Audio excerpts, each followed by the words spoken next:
Hi friends, എല്ലാവർക്കും bubbles വീഡിയോയിലേക്ക് സ്വാഗതം. അപ്പോൾ ഇന്ന് ഞാൻ കൽത്തപ്പം ശർക്കര വെച്ചിട്ട് കൽത്തപ്പം ഉണ്ടാക്കാൻ വേണ്ടി പോകുക കേട്ടോ. അതിന് വേണ്ടിയിട്ടുള്ള ഇൻഗ്രീഡിയൻസ് ഞാൻ ഇവിടെ റെഡിയാക്കി വെച്ചിട്ടുണ്ട്. നല്ല വറുത്ത അരിപ്പൊടി ഞാൻ എടുത്ത് വെച്ചിട്ടുണ്ട്. വറുത്ത അരിപ്പൊടിയിലാണ് ഞാൻ ഉണ്ടാക്കാൻ പോകുന്നത്. തേങ്ങാക്കൊത്ത് ഞാൻ രണ്ട് തരത്തിൽ എടുത്ത് വെച്ചിട്ടുണ്ട്. ഒന്ന് ചെറുതായിട്ട് അരിഞ്ഞതും ഒന്ന് വലുതായിട്ടും. തേങ്ങാപ്പാൽ ഉണ്ടാക്കാനാണ് വലുതായിട്ട് അരിഞ്ഞത്.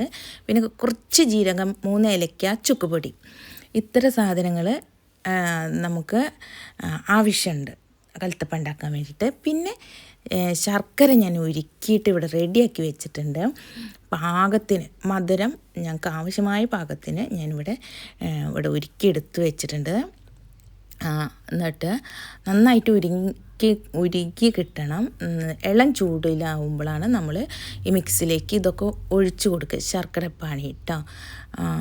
അതിനെ പിന്നെ വേണ്ടത് ഈനോയാണ് എൻ്റെ അടുത്ത് ഇപ്പോൾ ഉള്ളത്. അല്ലെങ്കിൽ കപ്പക്കാരല്ലേ, സോഡാപ്പൊടി ചേർക്കാം. അപ്പോൾ ഈനോ ചേർത്തിട്ടാണ് ഞാൻ കൽത്തപ്പം ഉണ്ടാക്കാൻ വേണ്ടി പോകുന്നത്. അതിന് കുറച്ച് ഈനപ്പൊടി ചേർത്താൽ മതി കേട്ടോ, തോനെയൊന്നും വേണ്ട.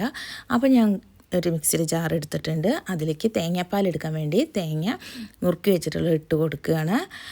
ഇട്ട് കൊടുത്തിട്ട് നല്ല അടിപൊളി തേങ്ങാപ്പാൽ ഉണ്ടാക്കാൻ വേണ്ടി പോവുകയാണ്.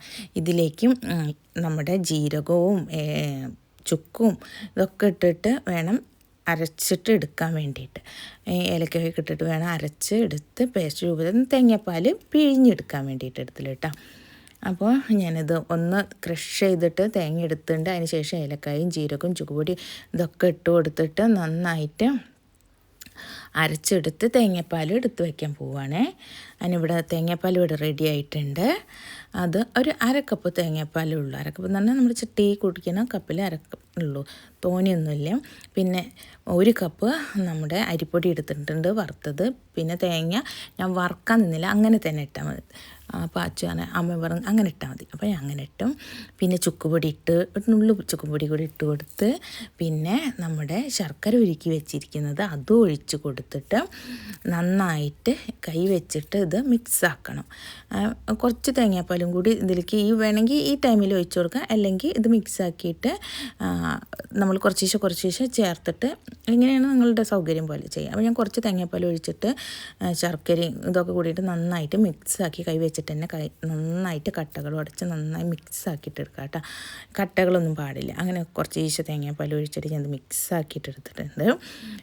നമുക്കിത് നല്ല കട്ടിയാണ്. ഈ പാകമല്ല നമുക്ക് വേണ്ടത്, നമ്മുടെ ദോശമാവില്ലേ അതിൻ്റെ ഒരു പാകമാണ് വേണ്ടത്. അപ്പോൾ കണ്ടില്ലേ, അതുപോലെ ഒഴിച്ച് ഞാൻ തേങ്ങാപ്പാൽ ഒഴിച്ചിട്ട് കലക്കി ഈ പരുവത്തിലാക്കി നമ്മുടെ മിക്സ് ഇവിടെ റെഡി ആയിട്ടുണ്ട്.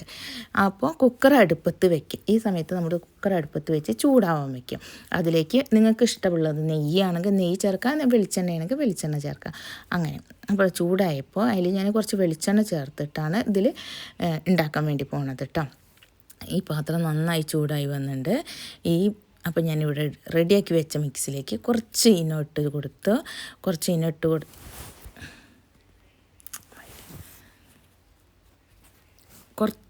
ഇട്ട് കൊടുത്തതിന് ശേഷം കൈ വെച്ചിട്ട് ഒന്ന് ഇളക്കിയിട്ട് നമ്മുടെ കുക്കറിലേക്ക് ഒഴിച്ചു കൊടുക്കുകയാണ്.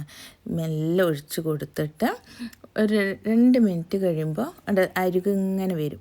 ആ സമയത്ത് വേണം കുക്കറിൻ്റെ അടപ്പ് വെച്ചിട്ട് വിസിൽ മാറ്റിയിട്ട് മൂടി വെച്ച് ചെറു തീയിൽ നമ്മളിത് വേവിച്ചെടുക്കുക. ആദ്യം ചെറുങ്ങനൊന്ന് നല്ല ഹൈയിലായിട്ടൊന്ന് 2 മിനിറ്റ് ചൂടാക്കിയിട്ട് എടുക്കുക. പിന്നെ നമ്മൾ ചെറു തീയിലിട്ടിട്ട് ഇത് വേവിച്ചിട്ട് ഒരു 3/4 മണിക്കൂർ ആകുമ്പോഴത്തേന് ഇത് റെഡിയാവും. അപ്പോൾ ഒരു 3/4 മണിക്കൂർ ആകുമ്പോൾ ഞാൻ നോക്കിയപ്പോൾ സംഭവം എൻ്റെ റെഡി ആയിട്ടുണ്ടായിരുന്നില്ല. പിന്നെ ഒരു 10 മിനിറ്റ് എടുത്ത്. അപ്പോൾ 1 മണിക്കൂർ ആകുമ്പോഴത്തേനും എൻ്റെ അപ്പം ഇവിടെ റെഡി ആയിട്ടാണ്. അപ്പോൾ ഞാൻ റെഡിയായ അപ്പോൾ അമ്മയ്ക്ക് ടേസ്റ്റ് ചെയ്യാൻ വേണ്ടി കൊടുക്കുകയാണ്. അപ്പോൾ അമ്മയുടെ അഭിപ്രായം അറിയാം. ടേസ്റ്റ് ചെയ്തിട്ട് അമ്മ പറയുമോ